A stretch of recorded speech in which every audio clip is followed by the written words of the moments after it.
Assalamualaikum warahmatullahi wabarakatuh. Waalaikumsalam warahmatullahi wabarakatuh. Salam sejahtera bagi kita semua. Selamat datang kepada Lomba Debat Bahasa Indonesia LGBI tingkat Kabupaten Purwakarta tahun 2024. Pertama-tama saya perkenalkan para pedebat. Kami persilakan dari tim afirmasi untuk memperkenalkan diri. Perkenalkan, tapi kalian mau diperkenalkan atau Karena kalau kemarin dari sistem musik tadi kita di pertama sama ya. berarti nggak menjadi gini ya? Enggak. Iya, coba. Tadinya kita udah bikin ya. Nanti lihat bagaimana moderatornya, ya. Iya. Moderatornya diperkenalkan atau mau memperkenalkan diri nggak bisa juga ya.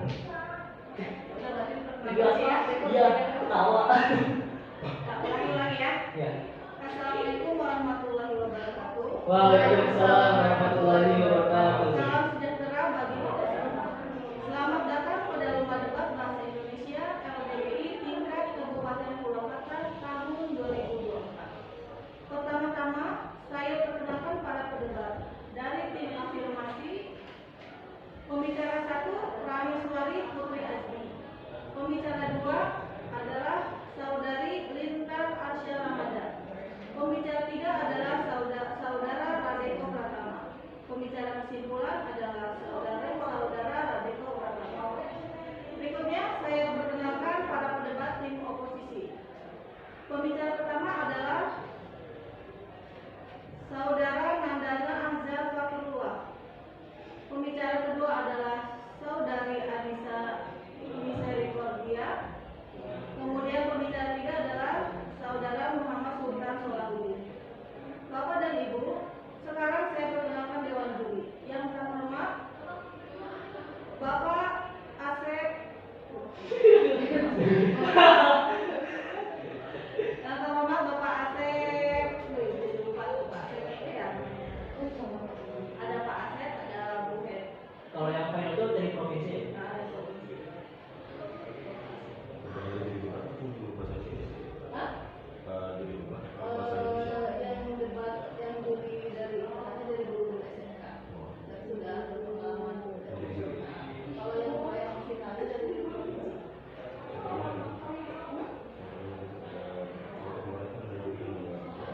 Iya, kurang provinsi dari provinsi. Kurang apa?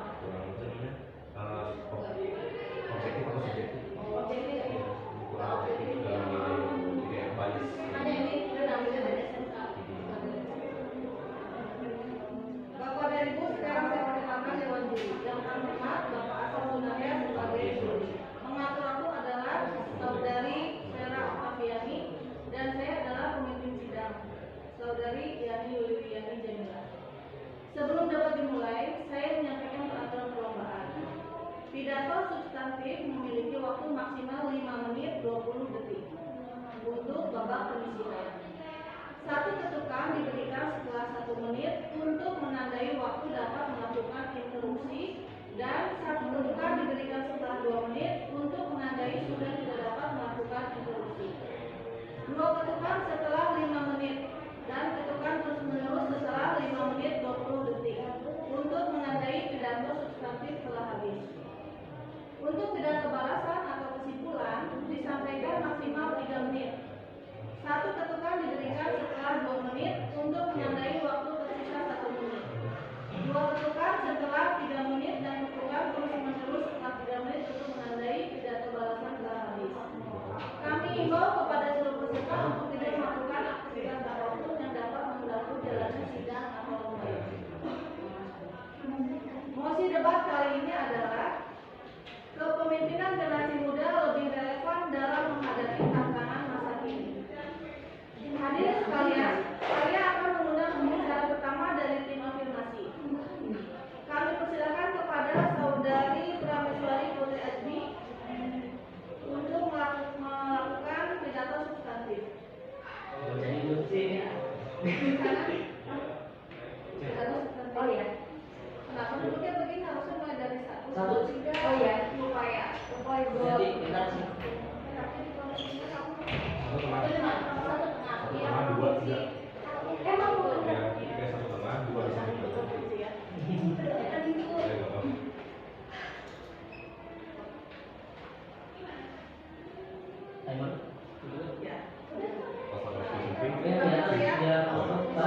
Kami berharap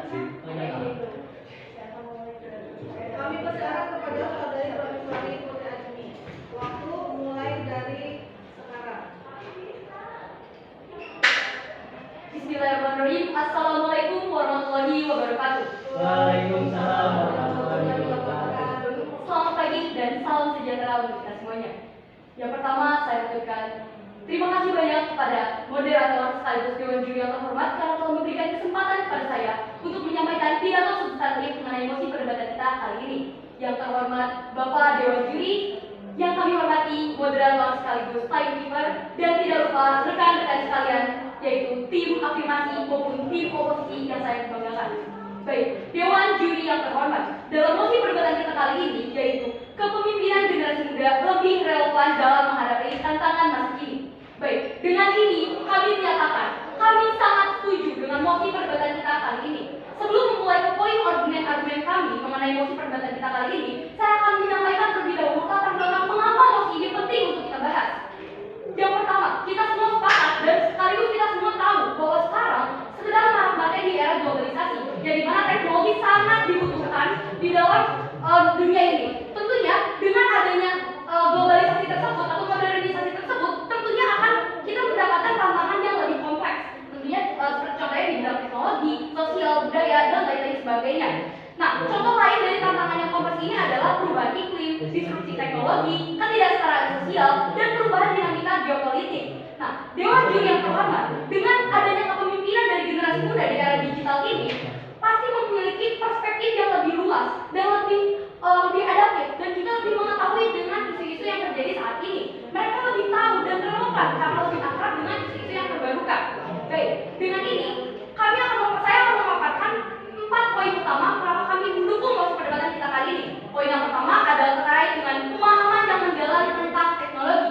Baik, Dewan Juri yang terhormat, generasi muda memiliki pemahaman yang lebih baik tentang teknologi baru, dan hal ini pasti akan membuat mereka memiliki pemikiran atau bahkan mungkin solusi-solusi untuk menghadapi tantangan-tantangan di kancah internasional atau bahkan mungkin di dalam negeri yang lebih inovatif dibandingkan dengan generasi tua. Baik, poin yang selanjutnya adalah kesadaran lingkungan yang tinggi. Dewan Juri yang terhormat, isu perubahan iklim dan keberlanjutan menjadi perhatian utama bagi generasi muda. Dengan adanya generasi muda yang memimpin, otomatis semua orang atau bahkan mungkin kepemimpinannya sendiri akan berfokus ke bagian-bagian yang memang mereka seharusnya diperlakukan. Lalu yang selanjutnya adalah kepemimpinan mereka lebih mungkin untuk mengutamakan kebijakan yang ramah lingkungan dan berkelanjutan. Hal seperti yang kita ketahui bersama bahwa generasi muda itu selalu fokus kepada hal-hal yang berbau yang meningkatkan keramahan lingkungan alam, seperti contohnya adanya ekogreen dan lain-lain sebagainya juga diterapkan di lingkungan sekolah. Lalu poin selanjutnya adalah inklusivitas dan kesetaraan. Dewan Juri yang terhormat, generasi muda cenderung lebih progresif dalam inklusivitas dan kesetaraan gender, ras, dan sosial. Isu-isu tersebut akan sangat digemari dan juga sangat menjadi poin penting untuk dibahas di era-era sekarang, yang dimana lebih banyak generasi muda dibandingkan generasi tua. Lalu yang selanjutnya adalah kepemimpinan mereka juga dapat membuat kebijakan yang lebih adil dan merata, karena mereka juga mementingkan dari segi generasi mereka atau bahkan mungkin generasi lainnya yang juga di atas ataupun di bawah mereka. Lalu poin selanjutnya adalah adaptabilitas dan inovasi. Generasi muda akan lebih adaptif dan mampu menghasilkan ide-ide positif yang lebih bervariasi daripada generasi-generasi yang tua, karena mereka lebih mengetahui kondisi langsung atau kondisi lingkungan yang sekarang sedang mereka hadapi. Lalu poin yang selanjutnya adalah daya tarik dan pengaruh di media sosial. Baik, Dewan Juri yang terhormat, kita semua tahu bahwa media sosial adalah sebagai platform utama sekarang untuk menyampaikan informasi atau bahkan mungkin akan membuat suatu opini publik di lingkungan media sosial tersebut. Dan dengan dihadirkannya atau dengan dijadikannya generasi muda sebagai pemimpin dalam negeri, tentu itu akan menjadi poin plus bagi mereka atau nilai tambah bagi mereka, karena mereka akan mengatur opini publik tersebut atau bahkan mungkin mereka akan menyampaikan informasi-informasi berdasarkan dengan gaya bahasa yang seharusnya mereka gunakan, atau dengan istilah sekarang kita sebut dengan mereka saling satu frekuensi dengan generasi muda pada umumnya. Baik, Dewan Juri yang terhormat, dengan pemaparan latar belakang sekaligus poin-poin argumentasi yang sudah saya sampaikan sebelumnya, apakah perlu diperdebatkan kembali mengenai efektivitas dari kepemimpinan generasi muda di dalam negeri ini? Baik, cukup sekian dan terima kasih. Wow.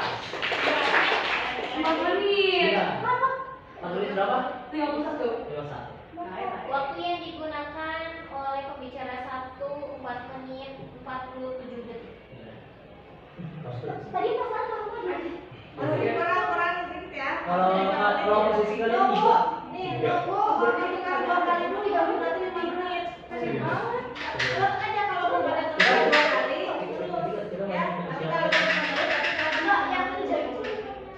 Oh posisi. Ini ada bahasan. Beda kelas kalau pidato ini kan. Lah, speaker. Ngomong dulu. Oh. Kenapa? ya, mau komentar. Ngomong Tiga menit waktu yang dihabiskan. Bu, pidato bahasan 3 menit. Oh, balasan. Soalnya ini 3 menit. Oh, berarti Tapi susahnya. susah. Susah itu 5 menit. Oh, berarti yang tiga menit. Oh, tahu. Oh, maksudnya 3 menit itu minimal nggak sih? Enggak. Enggak, maksimal. Kok bisa gitu? 3 menit kan? 3 menit? Bentar kan? Makanya nih, ini 1 menit kan 1 ketukan. Iya. Kalian boleh interupsi.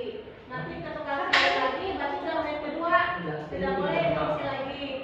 Waktunya interupsi 1 menit. Waktunya ini kayak beda 1 menit. Nah, nanti kalau bisa ada yang interupsi, waktunya lingkar, yang pembicara 2 dan 3 dimatikan dulu. Jadi dalam waktu 1 sampai 2 menit itu dimatikan dulu, diberikan 1 menit. Oh, beda. Oh, jadi kita nggak bisa kayak Gak bisa lama-lama gitu ya, soalnya mereka timernya dimatiin dulu, baru nanti mesti kalian juga dulu ya. Masuk lagi timernya gitu. Oh, kalau kita orang Iya, bener. Enggak, justru kalau mereka doa, kita argumennya bakal lebih panjang, bener gak? Itu nyantai aja guys. Nah, tapi pas Ya, kalian ngomong, itu boleh cek pesan kita itu kalian ngomong lanjut. Apa timernya? menit kedua tuh udah nggak boleh terus lagi, langsung lanjut kita mau pidato lagi sampai ke ketukan 2 kali. Ketukan 2 kali sampai 5 menit. Oke. Kalau misalnya kalian masih bicara, kalau mau divaksin pas 5 menit 20 sampai 3 menit. Kalau posisi sendiri ketukan 2 kali kapan? Di menit kedua. Dari 2. Kalau posisi di menit kedua Kita ketukan ketukan sekali, menit ketiga udah 8 menit. Gitu. Ya.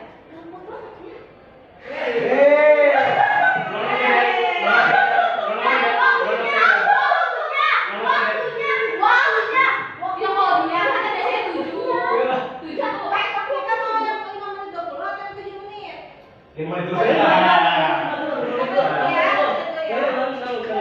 Itu kenapa udah di sana? Belum silakan. Kebecat guys, kebecat ini. Sorry. Ya, ya. Ya. Berikutnya saya akan mengundang pembicara pertama dari tim oposisi. Kami persilahkan kepada saudara Nandana Andia Fakhrullah.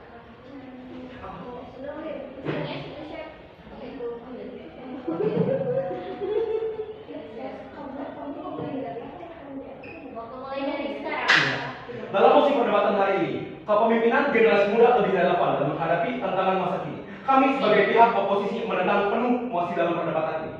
Tapi sebelum menyampaikan pidato substantif saya, kami sebagai tim ingin berterima kasih kepada Dewan Juri yang telah memberikan kami kesempatan untuk menampilkan argumentasi kami terhadap musik. Tapi sebelum itu, saya ingin menyanggah pernyataan yang diberikan oleh saudari dari pihak afirmasi. Sebelumnya dinyatakan bahwa generasi muda yang menguasai gawai cenderung dapat memberikan potensi yang baik bagi keberlangsungan kepemimpinan mereka dengan pemikiran kritis mereka. Kami tidak mengerti keterkaitan dari kedua hal ini. Umumnya mengatakan bahwa dalam sosial media, pendapat generasi muda itu bervariasi dan kita tahu bahwa dengan opini yang berbeda ini cenderung dapat menyebabkan perpecahan ataupun pertengkaran dalam sosial media. Baik, masuk dalam argumentasi saya. Di dalam memimpin suatu hal, baik dalam hal mengatur negara maupun ke hal-hal kecil, dibutuhkan suatu pengalaman kepemimpinan. Apabila hal tersebut ini dilakukan secara efisien dan produktif. Kami sebagai pihak oposisi menentang pernyataan bahwa generasi muda dapat seluruhnya diandalkan dalam kepemimpinan suatu negara ataupun hal-hal kecil. Beberapa pernyataan tersebut didukung dengan beberapa argumen. Beberapa di antaranya mengenai kredibilitas seorang generasi Z dibanding generasi-generasi terdahulu dalam menyelesaikan suatu masalah. Poin saya yang pertama adalah generasi muda yang cenderung lebih mudah mengeluh tanpa aksi dibandingkan dengan generasi terdahulu. Generasi terdahulu cenderung menyelesaikan masalah tanpa adanya komplain mengenai hal-hal yang mereka kerjakan. Secara mereka lebih memfokuskan tujuan mereka agar pekerjaan tersebut selesai lebih cepat. Perbandingan ini apabila dilakukan terhadap generasi sekarang, kami tidak menjustifikasi bahwa generasi sekarang itu tidak kritis dalam menjalankan tugasnya. Akan tetapi, generasi sekarang memiliki banyak sekali keluhan dalam mengerjakan tugas yang mana berpotensi untuk menilai dan kewajiban mereka. Banyaknya kasus dari hal ini diembel-embeli dengan generasi muda yang berlindung di balik kata pemikiran kritis, yang mana tidak banyak orang tidak mengerti perbedaan antara berpikir kritis dan mengeluh. Orang yang berpikir kritis akan meminta arahan dan bantuan dari generasi terdahulu. Sementara orang yang mengeluh hanya bisa menyalahkan situasi yang ditimpakan ke dalam mereka. Di mana kita tahu kebanyakan orang pada generasi sekarang melakukan hal tersebut tanpa adanya jalan keluar. Terlebih lagi, apabila kita secara belak-belakan menaruh generasi-generasi muda di dalam front dari segi kepemimpinan, kita tahu bahwa generasi muda juga masih butuh bimbingan dari generasi-generasi terdahulu. Tapi dari banyaknya kasus di mana stigma dan etos kerja dari generasi terdahulu dibantahkan oleh generasi sekarang, minimnya arahan dari generasi terdahulu dapat menjadi suatu hambatan bagi generasi terkini untuk menjalankan kepemimpinan. Terlebih lagi pengalaman seseorang. Seperti yang telah saya sebutkan, sangatlah penting dalam bidang kepemimpinan. Sangatlah penting pengalaman tersebut dalam bidang kepemimpinan. Generasi muda yang belum tentu memiliki pengalaman tersebut di bidang kepemimpinan dapat meminta saran dari generasi-generasi terdahulu. Menaruh seseorang yang belum berpengalaman hanya akan memperbesar resiko suatu kesalahan yang akan terjadi dalam ruang lingkup yang mereka pimpin. Dan sebelum terjun ke dalam kepemimpinan, seseorang harus mengambil role model seseorang agar hal yang mereka pimpin sesuai dengan kinerja generasi-generasi mereka yang terdahulu. Mungkin iya generasi sekarang ingin mencoba dobrakan baru dengan menentang segala hal yang diberikan oleh generasi terdahulu sebagai suatu dorongan. Akan tetapi ini hanyalah akan memperbesar. Oh baik, ini segitu argumentasi dari saya. Terima kasih.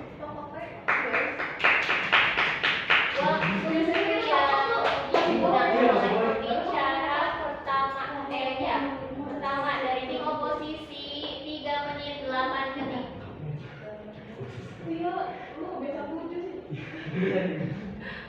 Berikutnya kami akan mengundang pembicara kedua dari tim afirmasi. Pada saudari Lisa Ramadan kami persilahkan.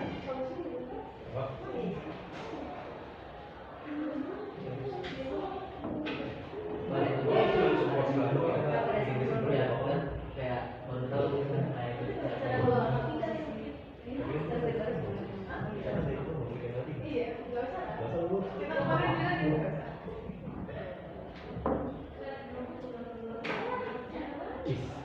Sekarang masuk DPI.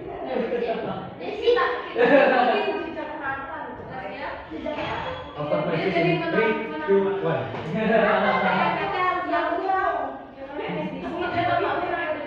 Iya.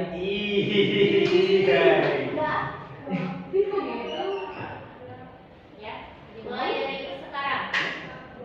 Assalamualaikum warahmatullahi wabarakatuh. Waalaikumsalam warahmatullahi wabarakatuh. Selamat pagi, salam sejahtera bagi kita semua. Sebelumnya terima kasih kepada Dewan Media Masyarakat karena memberikan waktu dan tempatnya kepada saya untuk berbicara pada pagi hari ini.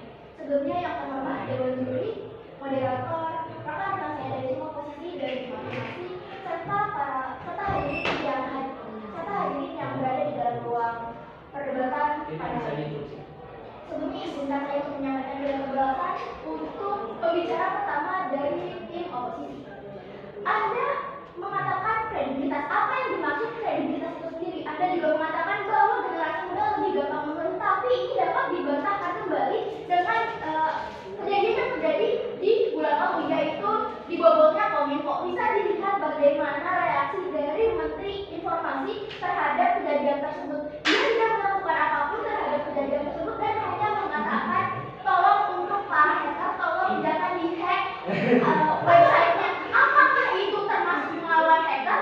Pembicara pertama, karena dari yang kami lihat, dari yang tim afirmasi lihat, kejadian tersebut merupakan suatu keluhan kepada masyarakat umum bahwa website dari pemerintah itu sendiri merupakan website yang kurang aman. Selanjutnya, menyalahkan situasi. Tadi yang Anda katakan mengenai menyalahkan situasi, apakah bisa dilihat bahwa dari menteri itu sendiri yang merupakan bukan generasi muda, merupakan keluhan. Karena bagi kami dari tim afirmasi itu merupakan sebuah keluhan. Selanjutnya, kepemimpinan. Anda mengatakan bahwa pihak muda harus belajar kepada pihak yang lebih tua, atau harus mencari jawaban kepada pihak yang lebih tua, atau bertanya kepada pihak yang lebih tua. Pada zaman dulu, kepemimpinan itu sangat-sangat terkait dengan yang namanya senioritas. Sudah, terima kasih. Lalu apa yang Anda maksud dengan pemimpinan terhadap kepemimpinan? Lalu tentang pengalaman, apakah orang yang lebih muda memiliki sedikit pengalaman dari yang lebih tua? Apakah Anda mengukur potensi muda untuk memimpin hanya karena masalah itu saja? Selanjutnya, kami sangat belum penuh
milenial merasa siap dengan revolusi digital atau 4.0 atau 4.1 yang termasuk menghadapi tantangan yang ditimbulkan oleh AI dan otomatisasi. Bisa diketahui otomatisasi itu sendiri apa? Otomatisasi itu sendiri adalah transisi dari manusia ke robot atau ke suatu AI. Oleh karena itu, dalam poin kedua, ini masuk ke dalam era isu lingkungan. Contohnya adalah Greta Thunberg dari aktivis muda internasional. Dia merupakan seorang aktivis yang memobilisasi aksi global yaitu Friday for Future, perubahan iklim. Oleh karena itu bisa dilihat seperti yang dikatakan oleh pembicara pertama dari tim afirmasi bahwa muda atau pemudi ini sangat-sangat mengetahui dan aktif mengenai isu-isu lingkungan yang ada di seluruh dunia. Mengapa? Karena mereka mengalami isu-isu tersebut. Oleh karena itu, bukti menurut Pew Research Center kalau milenial dari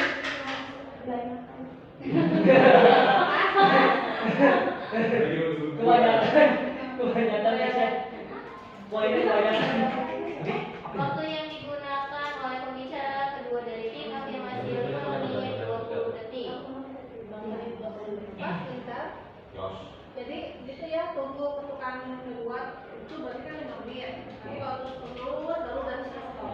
Ya. Jadi pas waktunya. Berikutnya saya akan mengundang pembicara kedua dari tim oposisi. Kami persilakan kepada saudari Anissa Miseloy. Ya bang susah ya, jujur saya juga susah. Selamat bisa ya dimulai dari sekarang. Selamat pagi semuanya. Sebelumnya terima kasih kepada moderator, tim juri dan seluruh hadirin yang terhormat. Saya Adisa Misari Kodeberti, pembicara kedua dari tim kontra. Sebelumnya, pembicara pertama kami telah memaparkan argumen yang kuat tentang mengapa kepemimpinan generasi muda bukanlah satu-satunya atau bahkan pilihan yang relevan dalam menghadapi tantangan masa kini.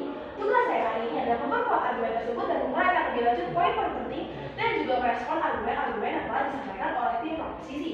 Sebelumnya, tim pro telah menyampaikan argumen mereka tentang generasi muda memiliki lebih banyak pengalaman karena hidup didampingi dengan teknologi. Namun, dalam kesempatan ini saya akan menunjukkan bahwa meski generasi muda memiliki keunggulan dalam penggunaan teknologi, hal ini tidak otomatis berarti mereka memiliki lebih banyak pengalaman dalam konteks kepemimpinan dan pengelolaan. Pengalaman dunia nyata dan keterampilan kepemimpinan tetap penting dan sering diperoleh melalui waktu dan pengalaman langsung di luar penggunaan teknologi. Oleh karena itu, pengalaman teknologi saya tidak cukup untuk menggantikan pengalaman yang diperoleh dari situasi nyata dan pengelolaan yang lebih kompleks. Saya lanjutkan dengan argumen saya. Pertama, mari kita bicara tentang pengalaman. Pengalaman bukan sekedar jumlah tahun, melainkan akumulasi dari berbagai pembelajaran, kesalahan, dan keberhasilan yang dihadapi seorang pemimpin.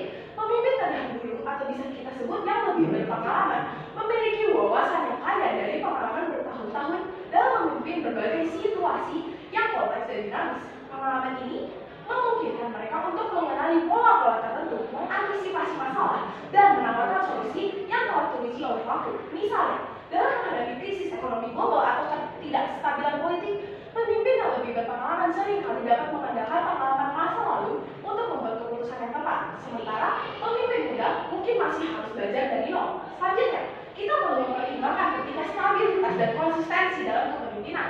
Dunia saat ini menghadapi tantangan yang tidak hanya kompleks, tetapi juga sering berubah-ubah.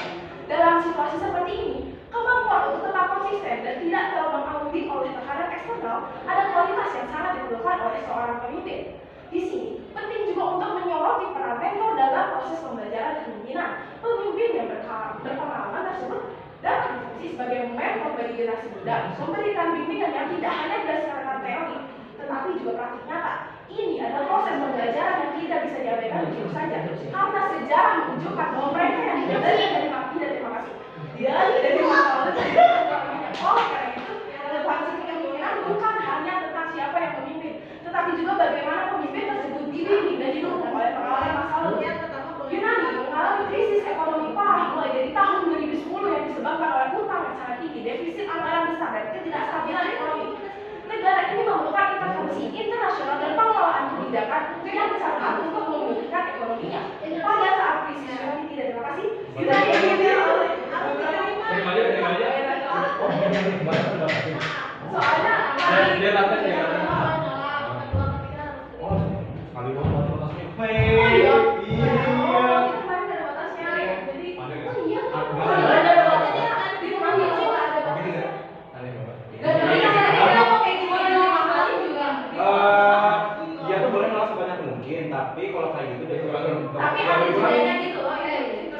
Jadi kayak mereka gitu pembobotannya lebih banyak tim lawan. Iya. Iya, itu mereka malah nggak yakin sama Betul gitu. Iya, iya. Kalau tim Maksudnya kalau pengalamannya banyak otomatis dia gak pede. Ada banyak gitu. Tapi boleh juga misalnya kita tolak, tapi nanti pas kita udah selesai ngomongin, habis itu kita terima, itu boleh. Nah, Jadi terus- nasional gitu tuh. Nih, kalau di tim lawan misalkan kalian interupsi tapi gak diterima, nah itu kalian Itu. bisa bawa di kesimpulan. Iya, di kesimpulan. Ada beberapa interupsi yang gak diterima sama tim lawan. Jadi menunjukkan Menjelaskan kalau kita kenapa. nggak yakin gitu. Omongan ya benar. Buat nambah nilai. Ya apa? Awalnya nanti mau bawa poinnya ini.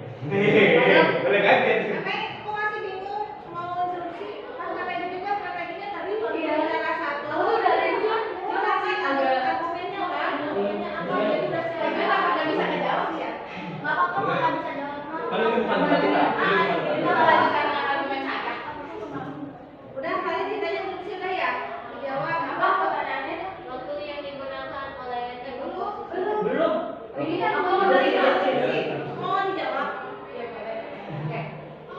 Baik, sebelumnya terima kasih karena telah dari baik interupsi. Tadi ada berkata bahwa generasi muda itu tidak memiliki pengalaman yang lebih daripada generasi tua. Namun apakah itu berarti Anda sama saja dengan meragukan kemampuan atau bahkan mungkin pengalaman-pengalaman yang mungkin walaupun tidak sebenarnya generasi tua, akan tapi mereka memiliki pemahaman yang lebih daripada generasi tua tersebut. Karena tidak menutup kemungkinan bahwa generasi muda bisa lebih belajar daripada generasi tua tersebut. Baik, terima kasih.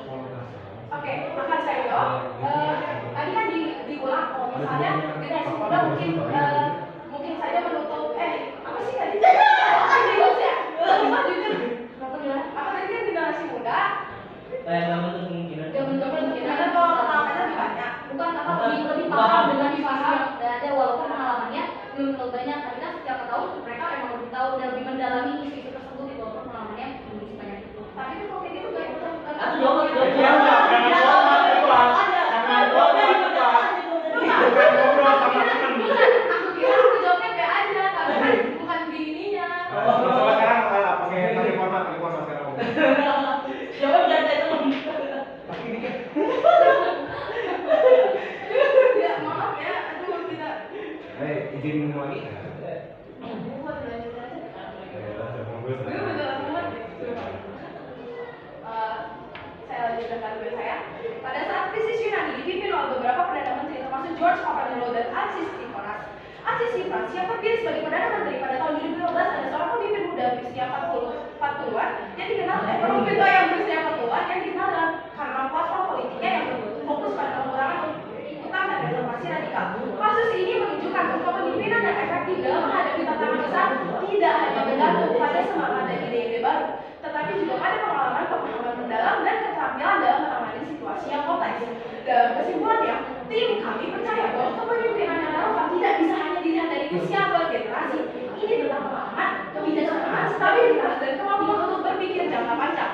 Pemimpin kebijakan imigrasi dan saja cara jawaban atas tantangan Baik, terima kasih. Jadi ini aku jadi Waktu yang dihabiskan oleh tim oposisi 3 menit.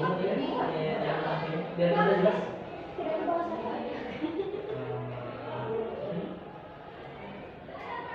Berikutnya saya akan mengundang pembicara kedua dari ketiga. Ya. Berikutnya saya akan mengundang pembicara ketiga dari tim masing-masing. Kepada saudara Radeko Pratama kami persilakan. Ya, nanti kalau udah terima aja kan buat latihan. Oh iya. Awalnya ya.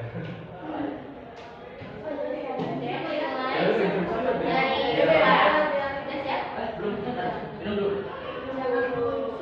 Dia mau minum. Wis habis ya. Iya. Dehidrasi sudah dari kemarin. Hanya Dehidrasi. Dimulai dari sekarang.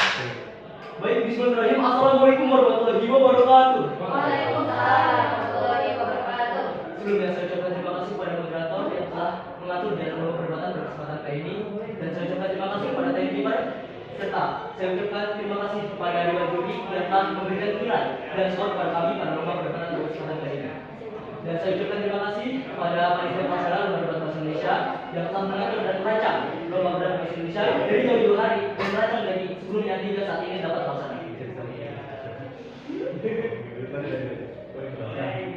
Baik, Dewan Juri yang kami hormati, terkait dengan terkait dengan kepemimpinan generasi muda yang lebih relevan dan menanggapi tantangan masa kini. Dewan juri yang kami hormati, sebelumnya saya izin untuk menginterupsi atau bertanya terlebih dahulu terkait dengan pertanyaan seperti itu. Mohon maaf, apakah pengalaman berlaku pada umumnya? Pertanyaan ini belum dijawab oleh pembicara kedua. Mengapa demikian? Karena seperti yang kita tahu bahwa pengalaman sedikit tidak terpacu pada umur. Mengapa? Karena generasi muda seharusnya memiliki pengalaman terkait dengan hal-hal bidang teknologi dan lain sebagainya terkait dengan generasi saat ini. Baik, dewan juri yang kami hormati. Selanjutnya, terkait dengan situasi masa kini dan zaman begitu berbeda. Mengapa demikian? Karena di era digital, khususnya pada di era globalisasi saat ini, saat penuh dengan yang namanya teknologi dan tidak menutup kemungkinan bahwa generasi muda, mohon maaf, Interupsi. saya silakan. Apakah menurut kamu faktor utama untuk menjadi pemimpin adalah mengerti teknologi? Apakah itu faktor utama menjadi pemimpin? Baik, dewan juri yang kami baik. Mohon maaf. Baik, sebelumnya saya ucapkan terima kasih kepada tim oposisi yang telah memberikan argumentasinya. Baik, saya belum menjelaskan lebih dahulu terkait dengan faktor-faktor bagaimana seorang pemimpin seharusnya. Namun yang saya jelaskan saat ini terkait dengan teknologi lebih dahulu karena mengapa? Karena teknologi menjadi perpacuan tentang generasi dahulu dengan generasi untuk masa depan dan susah pada saat ini. Baik, dewan juri yang kami hormati, sebelum saya akan menjawab terkait dengan jawaban atau instruksi dari tim oposisi. Apakah teknologi menjadi pacuan terkait pengalaman atau mungkin pemahaman? Jawabannya tidak, karena ada beberapa faktor terkait dengan sosial dan lingkungan. Sebelumnya, saya akan melanjutkan terlebih dahulu terkait dengan faktor dan juga zaman ini dan juga zaman dulu. Mengapa? Karena faktor zaman dulu mungkin lebih kurang terkait dengan teknologi dan juga pemahaman seperti pemahaman terkait mental dan lain sebagainya. Dewan juri yang kami hormati, dalam dunia yang semakin dinamis ini menjadi tantangan yang penuh untuk para pemimpin generasi muda menjadi condongan untuk memajukan bangsa dan negara. Mengapa? Karena ability sangat tinggi dan program teknologi generasi muda dan berkembang di era digital dan penuh dengan tantangan. Mengapa demikian? Karena era globalisasi menjadi tantangan penuh. Seperti contohnya, yaitu era yang disebut dengan AI. Seharusnya generasi muda memikirkan bagaimana mereka untuk mengatasi AI dan berpikir kembali bagaimana untuk mereka menciptakan satu hal yang dapat memajukan bangsa dan negara. Lalu selanjutnya tentang kesadaran sosial yang saya sebutkan bahwa seorang pemimpin memiliki kesadaran sosial dan lingkungan yang lebih tinggi. Mengapa demikian? Karena generasi muda memiliki kesadaran yang lebih besar dan ini menurut data Global Shapers Community pada tahun 2024 menunjukkan bahwa 86% koresponden dari generasi muda percaya bahwa perubahan iklim dan juga perubahan global menjadi salah satu faktor yang perlu mendesak dan menjadikan bahwa generasi muda seharusnya memimpin generasi ini. Dan menurut data dari Friday of Future, bahwa generasi muda seharusnya memiliki jiwa yang sosialis dan dapat mohon maaf selanjutnya yaitu pada data mohon maaf Napas. Pelan-pelan kok, pelan-pelan. Soalnya belum bisa ngomong. Baik, selanjutnya terkait dengan generasi muda, terkait dengan inovatif dan kemampuan dan kreativitas. Generasi muda dikenal memiliki pemikiran yang lebih terbuka dan lebih peka terkait dengan perubahan lingkungan. Mengapa demikian? Menurut dari laporan Harvard Business Review pada tahun 2024, perusahaan yang dipimpin oleh generasi muda condong lebih tinggi. Mengapa demikian? Karena generasi muda berpikirkan kritis bagaimana pemahamannya terkait dengan bisnis dan teknologi dan lain sebagainya tentang perkembangan globalisasi dan lain sebagainya. Lalu yang keempat, koneksi global dan pemahaman multikultural. Generasi muda lebih terbuka terhadap keberagaman dan memiliki koneksi global yang lebih luas. Sebuah studi dari Pew Review Center pada tahun 2018 menemukan bahwa 79% generasi milenial lebih mendukung globalisasi dan memiliki pandangan yang positif terhadap keberagaman budaya. Hal ini membuat mereka lebih mampu untuk mengatasi permasalahan-permasalahan di situasi global. Lalu selanjutnya, generasi muda memiliki semangat energi yang lebih dan menjadi salah satu faktor bahwa generasi muda memiliki hal untuk memimpin sebuah negara. Mengapa demikian? Karena menurut World Economic Forum tahun 2024 menunjukkan bahwa 70% generasi muda merasa bahwa mereka memiliki tanggung jawab atas perubahan di era globalisasi. Baik, dewan juri yang kami hormati, berdasarkan data-data di atas yang telah saya sebutkan, jelas bahwa pemimpin seharusnya dipimpin oleh generasi muda karena menawarkan relevansi yang lebih kuat dalam menghadapi tantangan di zaman ini. Oleh karena itu, kami selaku tim afirmasi mendukung kuat terkait dengan mosi perubahan kali ini. Saya ucapkan terima kasih.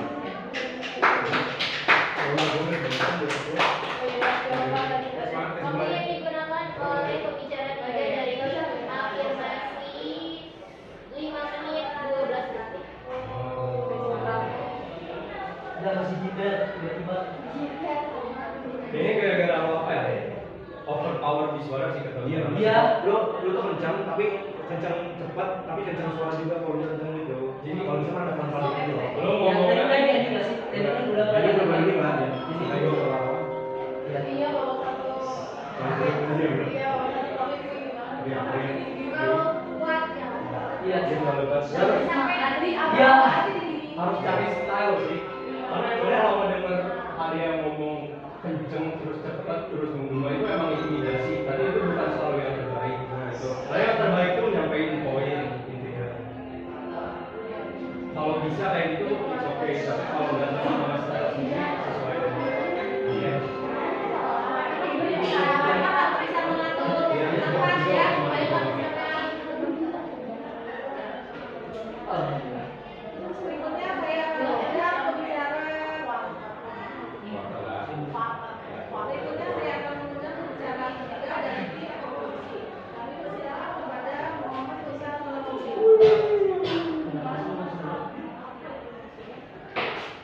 Dimulai dari sekarang.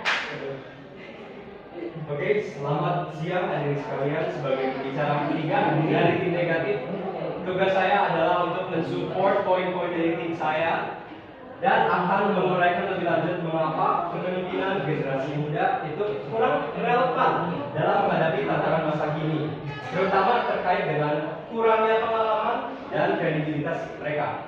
Sebelum lanjut ke argumen saya akan membantah 3 poin dari tim bawah. Poin pertama yang disebutkan oleh pembicara ke-1, yaitu generasi muda itu lebih mendukung ekogreen. Itu adalah salah. Kenapa? Karena seringkali anak muda itu cenderung fokus pada isu-isu jangka pendek atau tren yang viral. Pasti familiar, silakan. Lalu apakah isu globalisasi merupakan isu jangka pendek? Saya akan jawab, isu globalisasi bukan isu jangka pendek tentunya. Tapi yang saya mention di sini adalah statement yang dibuat oleh pembicara ke-1, yaitu anak muda lebih fokus kepada green living daripada orang dewasa, dan itu adalah salah karena saya mention kalau generasi muda lebih fokus jangka pendek, dan saya akan mention contohnya. Anak muda itu lebih fokus pada tren yang viral, dan kalian pasti familiar dengan istilah FOMO, fear of missing out. Sebagai contoh, meskipun banyak anak muda yang terlibat dalam kampanye lingkungan yang populer, data menunjukkan bahwa tindakan mereka seringkali kurang konsisten dibandingkan dengan kebijakan yang diterapkan oleh pemimpin yang berpengalaman atau orang dewasa. Sebagai contoh, sedotan kertas, tote bag, apakah itu memberikan dampak yang besar dibandingkan yang pemerintah lakukan? Tidak. Poin nomor dua yaitu adalah mengerti teknologi bukan faktor utama untuk menjadi pemimpin, yang dimention oleh pembicara nomor 2 dari tim lawan dan sudah dimention oleh pembicara dari tim saya, dan itu sangat benar. Kalau mengerti teknologi benar, kalau anak lebih mengerti teknologi dibandingkan orang tuanya. Karyawan muda lebih mengerti teknologi dibandingkan bosnya. Benar, tapi apakah bisa dia menjadi bos suatu pemimpin, suatu perusahaan? Silakan. Tadi Anda mengatakan bahwa langkah-langkah kecil seperti membuat tabel dan sebagainya itu tidak terlalu berpengaruh terhadap isu global, terutama di bagian globalisasi. Akan tetapi bukankah perubahan besar itu lahir dari perubahan kecil yang terjadi?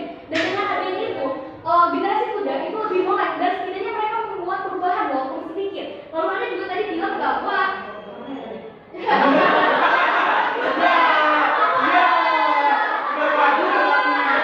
Udah bagus. Yang mana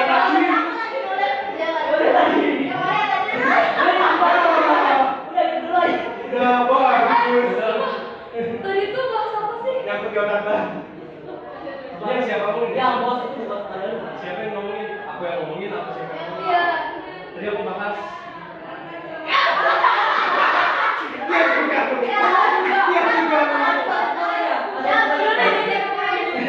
Ngomong selesai. Tapi ngerti kok. Coba kita tanyakan pada diri saja. Wah, gimana? Oke, pertanyaan diterima.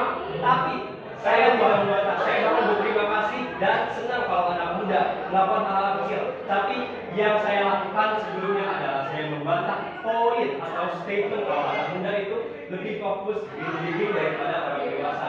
Saya tidak bilang kalau yang mereka lakukan sia-sia, tapi saya membantah statement tersebut. Lanjut ke poin nomor 3, kita tidak bisa menilai kredibilitas pemimpin Indonesia hanya dengan mengutip wawancara yang mereka lakukan, yang dimana dilakukan oleh Lintar membawa kutipan wawancara yang dilakukan oleh Kominfo.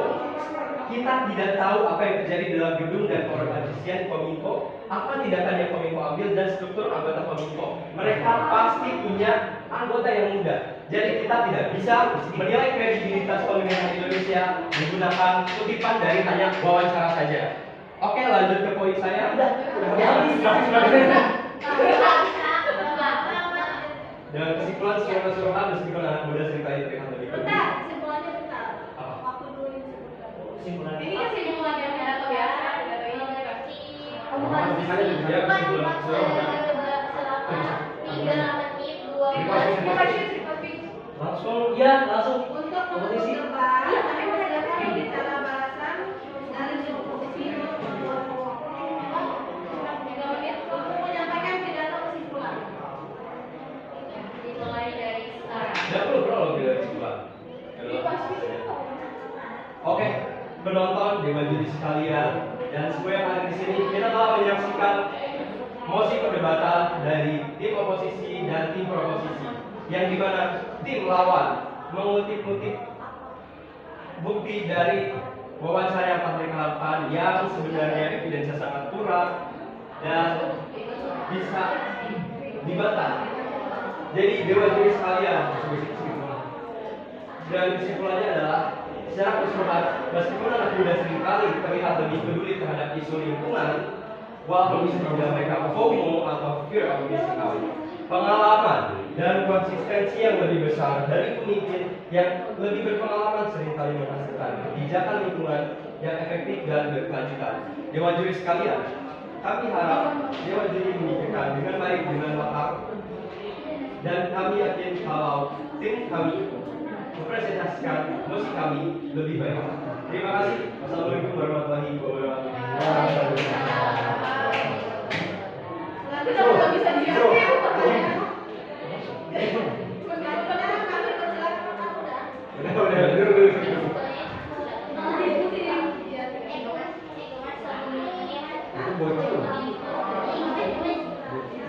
Selanjutnya kami persilakan kepada pembicara balasan kedua dan yang afirmasi untuk menyampaikan pidato kesimpulan. Kepada saudara-saudara kami persilakan.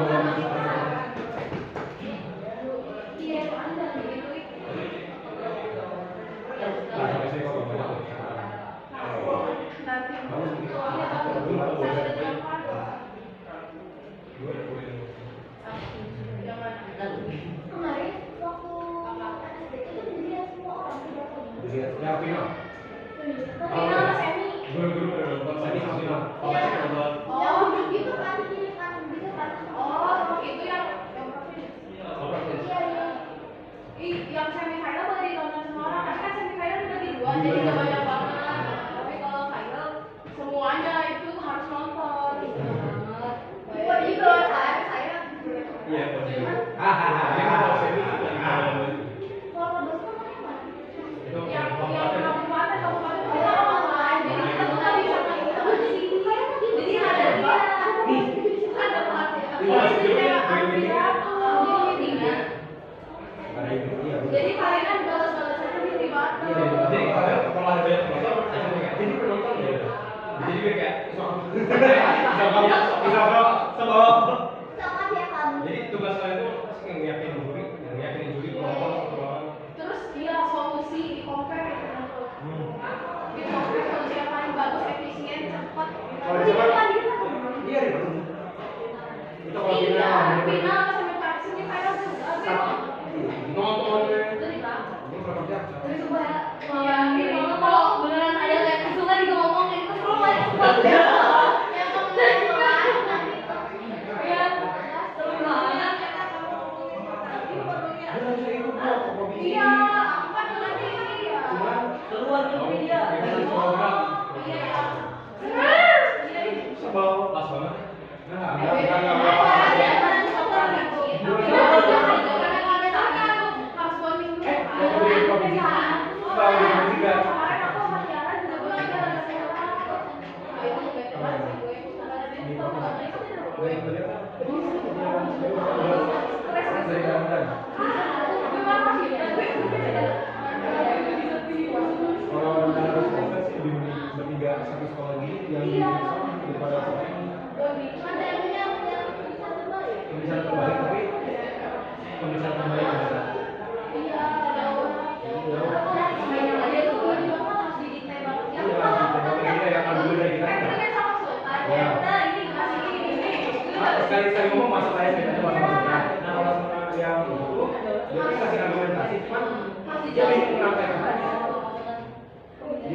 sebelumnya pembicara dari tim oposisi menyebutkan apakah seorang pemimpin harus mampu teknologi. Dan pada mosi perdebatan kali ini yaitu kemungkinan generasi muda lebih relevan dalam menghadapi tantangan masa kini merupakan hal yang berbau dengan teknologi. Mengapa demikian? Karena era globalisasi sendiri berhubungan dengan teknologi. Seperti kita ketahui bahwa generasi muda memiliki peran penting seperti para youtuber hingga pemimpin Duolingo, membuat Duolingo. Jadi mereka itu generasi muda yang membuat suatu perubahan dan menjadi salah satu hal yang sangat bermanfaat.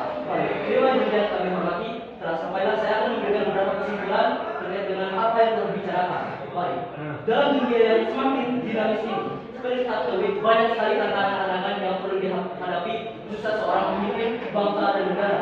Mengapa demikian? Karena pemimpin sendiri akan mengatur jalannya suatu negara hingga suatu dunia. Dunia sendiri merupakan satu hal yang kita perhatikan dan bangsa negara itu harus jadi suatu hal yang harus kita perhatikan. Dan generasi muda memiliki peran yang penting. Mengapa demikian? Karena generasi muda memiliki adaptabilitas yang tinggi terhadap perubahan dan teknologi. Ini menurut data World Economic Forum dan lain sebagainya. Lalu pada poin kedua, kesadaran sosial dan lingkungan yang tinggi. Menurut data-data yang telah disebutkan oleh pembicara pertama, kedua, dan juga saya selaku pembicara ketiga, yaitu Global Source Economy menunjukkan bahwa pada tahun 2024 bahwa 86% generasi muda memiliki peran penting dalam waktu perubahan di masa depan. Dewan yang kami hormati pada poin ketiga, yaitu generasi muda memiliki inovasi dan kreativitas yang cukup tinggi. Mengapa demikian? Karena menurut data dari Harvard Business Review bahwa generasi muda memiliki kreativitas dan inovasi yang lebih tinggi terkait dengan bisnis dan teknologi. Baik, Dewan juga yang kami hormati pada poin keempat kami, yaitu koneksi global dan permohonan pemahaman multikultural. Ini menurut data dari Pew Research Center pada tahun 2024 mengungkap bahwa 80% generasi muda memiliki peran penting dalam era globalisasi serta teknologi, dan generasi muda sendiri memiliki peran yang sangat penting terkait dengan bangsa dan negara. Baik, sebagai penutup saya memberi pantun untuk hadirin sekalian yang kami hormati. Baiklah, apa itu? Setelah jalan langsung duduk di kursi. Cakep. Karena lapar, jadi makan mie. Cakep. Terima kasih kepada tim NSDC yang telah mendukung tim Indonesia. Baik, sekian dari kami. Kami atas segala perhatiannya. Wassalamualaikum warahmatullahi wabarakatuh. Tapi pikir. Ya, itu kan ada yang akhir pas dia. Ya, setelah jalan langsung duduk di kursi. Artinya makan mie. Terima kasih kepada tim NSDC yang telah mendukung tim Indonesia.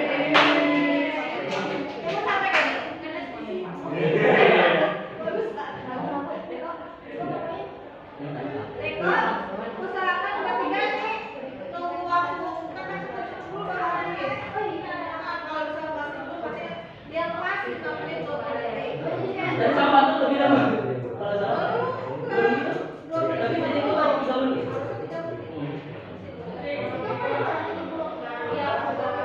Tapi kalau dari kontroversial tadi ini pas ya. Menipas itu cocok. Ini banyak. Nah, gitu. Kalau kesimpulan tuh kan dia tuh kayak nyimpulin kedua pihak ya. Nah, dari yang gue notice itu lo terlalu berfokus pada kesimpulan bikin lo sendiri tanpa ada perbandingan kayak clash antara pihak perbandingan pendapat ini sama pendapat pihak ini tuh kurang disebutin, kurang di highlight gitu ya. Dipertegas gitu. Jadi misalkan dari pendapat ini solusinya agak kurang terus pendapat mereka ada itu harusnya bisa dibantah gitu.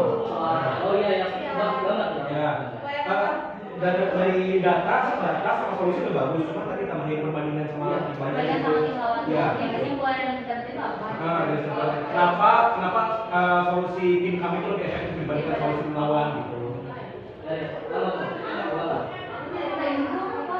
Kayak evaluasi dari kalian tentang pembicaraan cara gitu. Kalau biar buat jadi bahan pembelajaran lagi gitu buat hari besok. Dari besok kami satu bulan.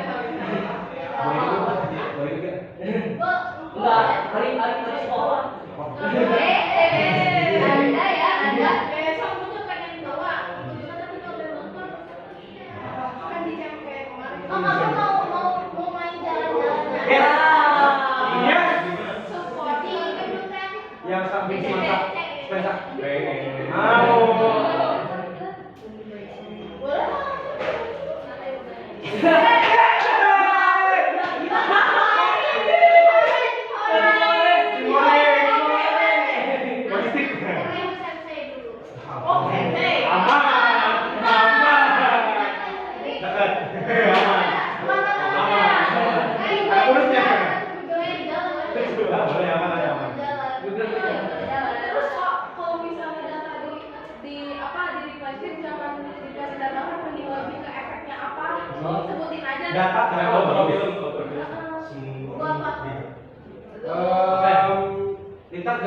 Gini terus. Iya. Ya, itu Contohnya seperti Dari SPC gitu deh. Dari SPC iya.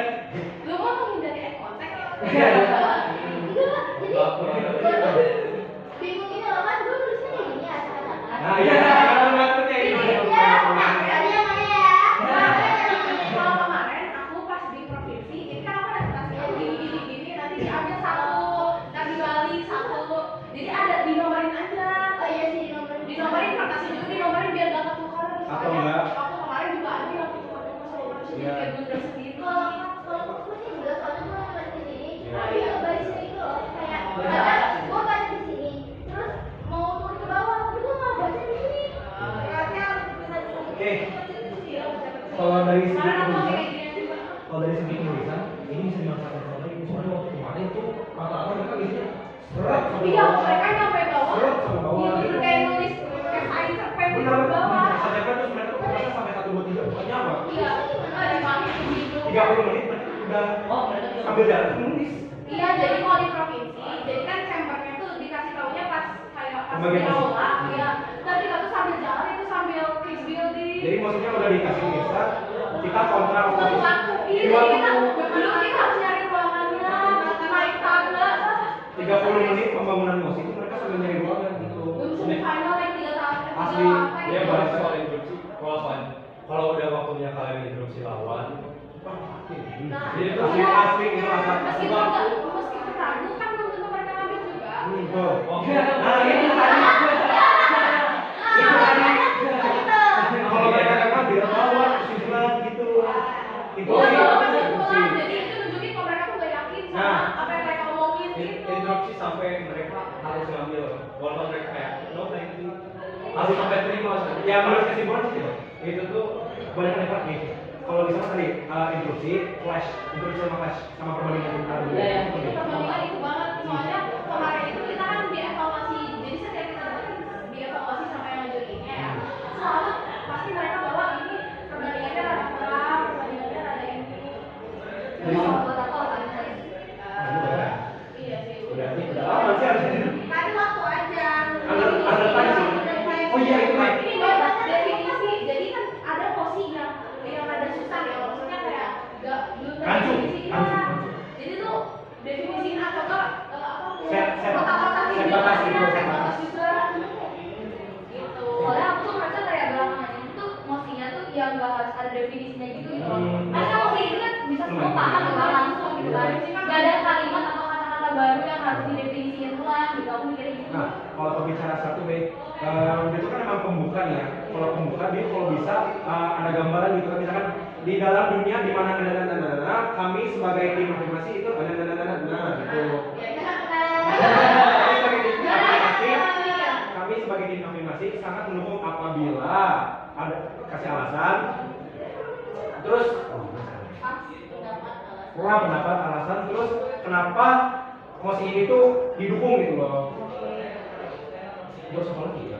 yang penting apa dari Sisna sih, intonasi yang aku mau itu aku ikutin Sisna. Dia tuh kalau ngomong pelan tapi ngejot. Nah kalau kalian bertiga kan kalian tuh yang ngomong itu jujur bagus. Soalnya tadi pas meme opening aja aku udah deg-degan kan. Nah tapi intinya adalah kalau kalian dari awal sampai akhir tegas terus, poin yang paling penting gak akan terlalu menonjol, gak akan tenggelam sama semuanya lah. Jadi kalau bisa sebelum kalian ada poin yang tegas, kalian kayak pelan-pelan dulu, bisik-bisik atau enggak turunin suaranya, baru pas poinnya kencengin dulu. Oh ini udah utama. Oh iya, oke, oke, paham. Dulu awal-awal lebih cepet lagi. Terus ya, tambah latihan.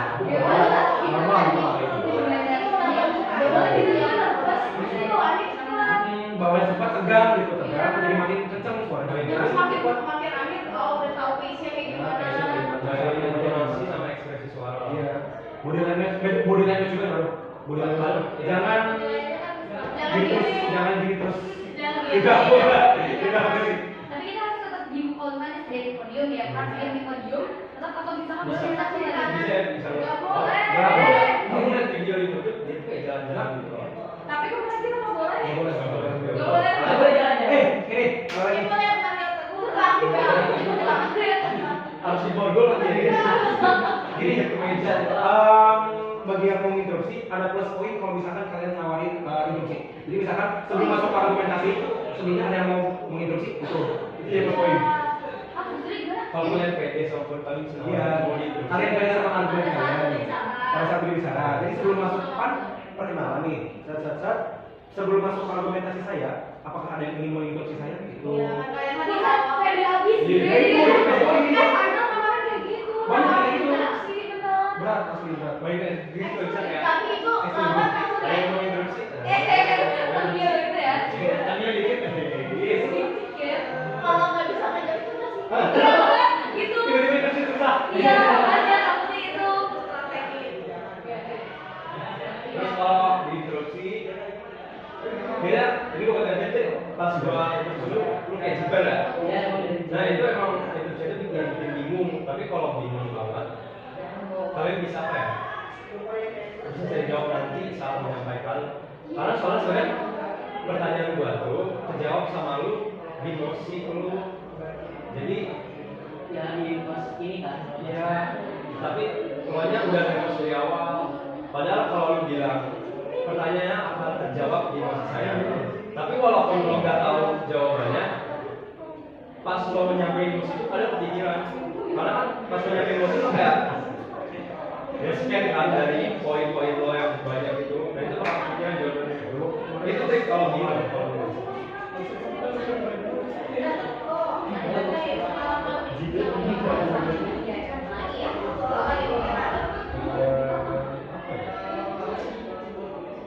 Kamu udah basic kan, fondasi betul pasti kayak gitu. Dan melihat dari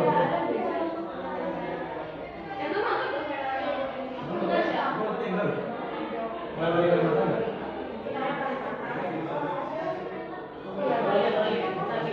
Apa ya? Udah lama nih soalnya nih. Iya. Ada sharing kan? Ada sharing.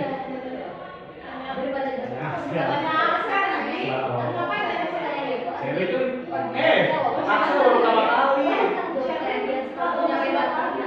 Gimana?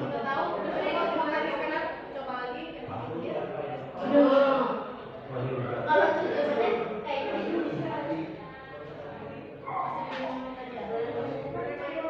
Siapa tahu kalian masuk final, harus ya. Harus amin. Kantor partai bisa. Mentalnya jangan turun, mentalnya harus sombong, harus menang pasti. Bracketnya udah lalu. Bracketnya udah lalu. Kayak bakal. Makanya di besok tuh. Oh, beda lagi kan, mau kita tahu, mau kita jadi kita tahu. Kita kendal. Kalau kita kemarin mosi ada 5, itu nanti dipakai di babak 1 sama 2, tapi di Aca. Jadi udah Tapi nemu ini. ada Indonesia masih rahasia, ada besok. Oh, kalau aku kemarin dulu, aku saat ada kertas, pokoknya isinya hukum-hukum. Ah itu. Jadi kan kalian gak mungkin yang gak buka UUD atau apa-apa gak buka gitu. Tapi kalian udah buka apa ya? Enggak. Apa kayak luring aja. Kita dulu SD nggak boleh pakai HP deh. Iya, yang Nggak boleh. undang-undang yang Dikumpulin. Enggak, provinsi. provinsi. Semi kuartal sama eliminasi itu mereka bapaknya di situ. Jadi mau sidang harus ditulis, mau sepanjang apapun itu harus ditulis. Berarti dari awal sampai akhir dia tuh enggak ada. Makanya aku bingung sama yang masuk final. Otaknya encer banget. Soalnya nih, Mereka tinggi dulu ya ke situ. waktu iya bener ya bukan yang provinsi dia tuh ternyata dari Cirebon, dari Manado, sama dari Bogor, dari Bandung.